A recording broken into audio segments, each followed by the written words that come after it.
Salut les amis, aujourd'hui je vous fais un petit épisode pour vous expliquer comment on fait une installation électrique simple et efficace sur un camion. Et c'est parti, allez go. Pour commencer, j'ai installé une batterie sous le siège conducteur du camion. Et je compte en installer d'autres sous le siège passager. Voici. Ensuite, là où il y a la gaine bleue, que vous voyez ici, j'ai percé un trou pour amener le câble du plus de la batterie au compartiment moteur. Je vais vous le montrer. Ensuite, la masse, je l'ai branchée tout simplement à une partie métallique, c'est-à-dire au cadre du support de siège. Donc côté moteur, la gaine bleue dont je vous parlais tout à l'heure, qui passe sous le camion, elle part du plus de cette batterie. Elle va au plus de la batterie qu'il y a sous le siège. Voilà. Alors, pour résumer, on met une batterie sous le siège. On tire un câble d'alimentation plus qu'on relie au plus de la batterie du moteur. Le moins, on le relie à un cadre métallique, c'est-à-dire à la masse du camion. Ensuite, on ajoute un interrupteur. Avec cet interrupteur en position fermée, on ne peut pas vider la batterie du camion. C'est coupé. C'est-à-dire que seul, si vous utilisez la lumière, vous videz une batterie, seule la batterie de la cellule sera vidée. Ensuite, quand vous roulez, vous mettez l'interrupteur dans cette position et l'alternateur du véhicule rechargera la batterie de la cellule en même temps qu'il charge la batterie du camion. C'est-à-dire côté moteur. Ensuite, on part du plus de la batterie jusqu'au plus de ce porte-fusible pour pouvoir envoyer l'électricité derrière et les protéger. Alors moi j'ai acheté ce type de porte-fusible, voilà.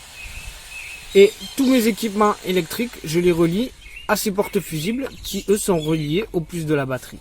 Ensuite, si vous voulez brancher des appareils type ordinateur portable en 220 volts, moi j'ai acheté un transformateur, voilà. On branche là, on l'allume ici. Là, ici, il y a la prise électrique et on peut recharger aussi en USB. C'est-à-dire que voilà, vous pouvez alimenter des appareils en 230 volts. Et il suffit de le relier, tout comme toutes les autres sources d'électricité, au plus et au moins de la batterie que j'ai installée sous le siège, au niveau de la cellule. Donc avec la batterie que j'ai sous le siège, j'alimente ces lumières, voilà, les petites lumières à LED. Il y en a encore une ici.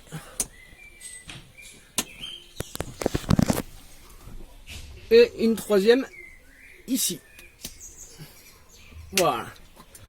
Ensuite ici, j'ai mis un indicateur de charge. Voilà, alors le système, comme je vous ai dit, se recharge soit en roulant, quand on le met dans cette position-là pour charger, soit avec le panneau solaire, comme je l'explique dans la vidéo installation panneau solaire que je vous propose juste ici. Voilà.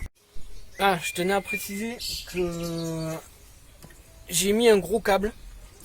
Voilà, parce que ce qui est intéressant dans ce type d'installation, si jamais je me retrouvais avec la batterie du camion HS, il suffit que je positionne mon interrupteur dans cette position et je peux démarrer avec la batterie de la cellule qui a sous le siège. Voilà, ça me sert de batterie de secours pour démarrer. Merci les amis de m'avoir suivi. Qu'est-ce que je voulais vous dire de plus ? Alors, déjà, dans la description, vous aurez la liste des produits qu'il faut acheter pour faire la même installation électrique. Je vous mettrai à peu près le détail des tarifs de ce qu'il faut acheter. À savoir que pour l'installation complète, il doit y en avoir à peu près pour une centaine d'euros. Et voilà. Et la dernière chose à vous dire, c'est merci de m'avoir regardé. Merci de vous abonner ou de liker si possible. Et je vous dis à bientôt pour un prochain tuto.